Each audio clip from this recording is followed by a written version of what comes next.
Bonjour chers apprenants et chers citoyens engagés. Nous tendons pratiquement vers la fin de notre cours sur la technologie civique. Et le dernier chapitre de ce cours porte sur les ressources et réseaux en ligne de la civique. Et pour cela, nous allons commencer par aborder la notion de communauté. Et la principale question qu'il faille se poser, c'est quelle réalité recouvre cette notion de communauté dans les civic tech.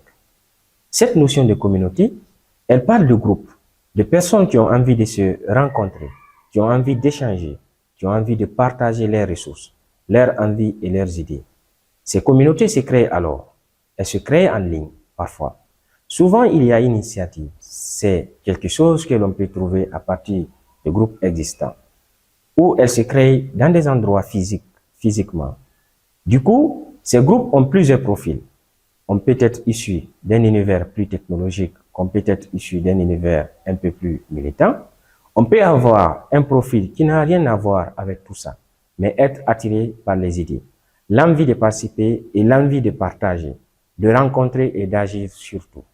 Et c'est ça qui fonde ces communautés. À quoi cela sert-il d'intégrer une communauté? Alors, ça sert à plusieurs choses. Déjà, à ne pas rester isolé sur une idée. Par exemple, qu'on pourrait avoir sur une envie aussi de participer, de rencontrer, d'échanger et de se dire, ah, peut-être que je sais que ce n'est pas fait pour moi. Peut-être que je n'ai pas les compétences ou les connaissances. Ça sert à s'enrichir. Ça sert à apprendre. Ça sert à écouter. Ça sert à échanger des idées. Ces communautés, c'est énormément d'entraide, c'est vrai, d'apprentissage en faisant. Et puis finalement, ça donne confiance en soi et ça donne envie de réaliser encore plus de choses. Et puis de prendre place finalement dans la société. Et c'est ça, souvent, ce qu'on cherche quand on a envie d'intégrer cette communauté. Que trouve-t-on dans ces communautés? C'est toujours très intéressant d'échanger avec des personnes qui, justement, sont assez nouvelles et qui veulent intégrer ces communautés. Des projets. Souvent, c'est des personnes qui ont vraiment envie d'agir, qui ont ou une idée, qui ont une compétence, mais qui ne savent pas par quel bout commencer. Et le fait de rencontrer ces communautés et justement de venir dans ces événements ou de s'inscrire dans une newsletter et de commencer à regarder ce qui se fait, c'est un premier pas vers l'action.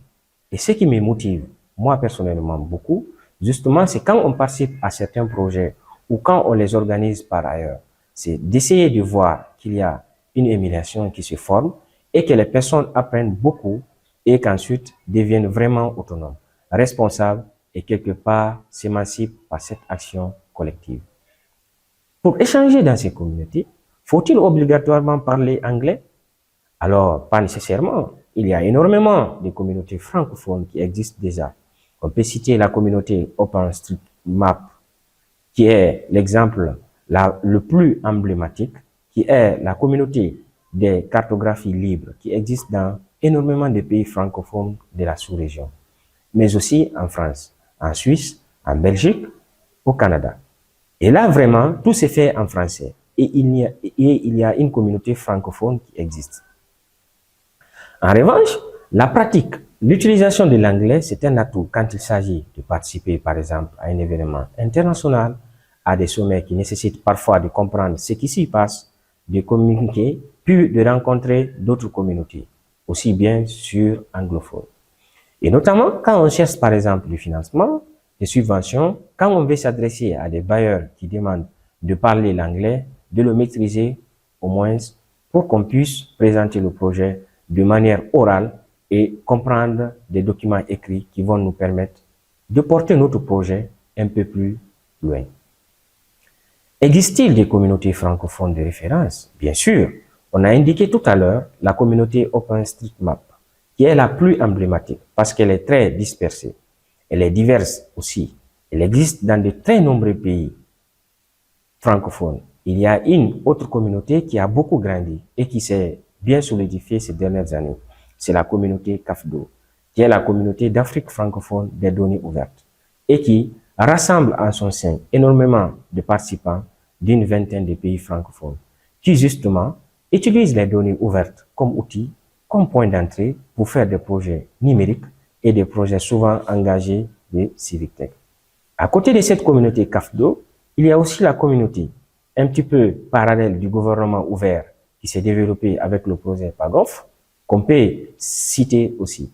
Elle est assez hybride, cette communauté. Elle comprend aussi des innovateurs, des personnes qui font l'innovation numérique, qui veulent intégrer la civic tech, mais plutôt du côté des autorités. Ça, c'est intéressant et on peut la nommer.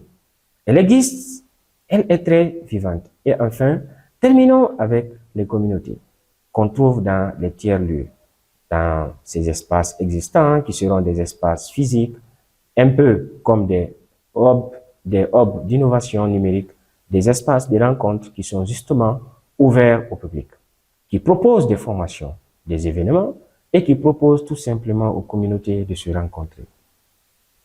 Quelles sont les communautés anglophones de référence en Afrique?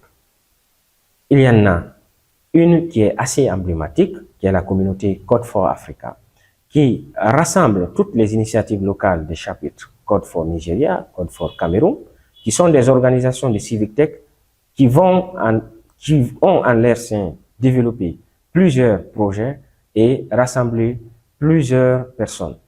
Et cette communauté existe aussi en France, notamment avec l'association Code for French.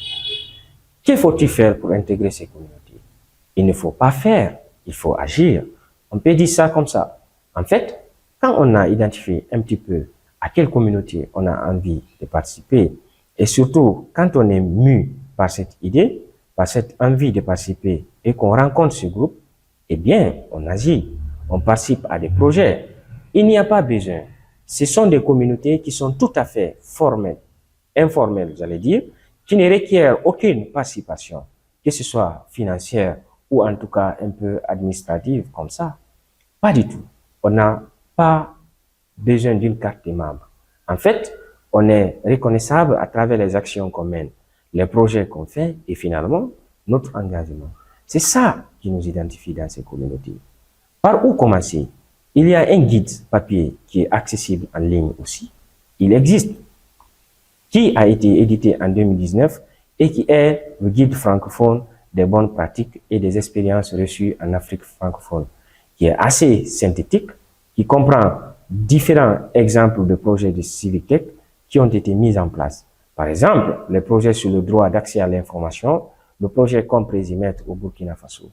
Il comprend aussi des listes de ces fameux tiers-lieux qu'on peut trouver dans différents pays. On trouve aussi des exemples, notamment des ressources supplémentaires en français et aussi d'autres exemples ou des communautés d'innovation venant des autorités. On collaborait avec plutôt des organisations de société civile dans des projets d'intérêt général. Mesdames, Mesdemoiselles et Messieurs, ainsi prend fin ce chapitre et également le cours dédié à la technologie civique. Vous avez été très nombreux à nous suivre durant tout ce parcours.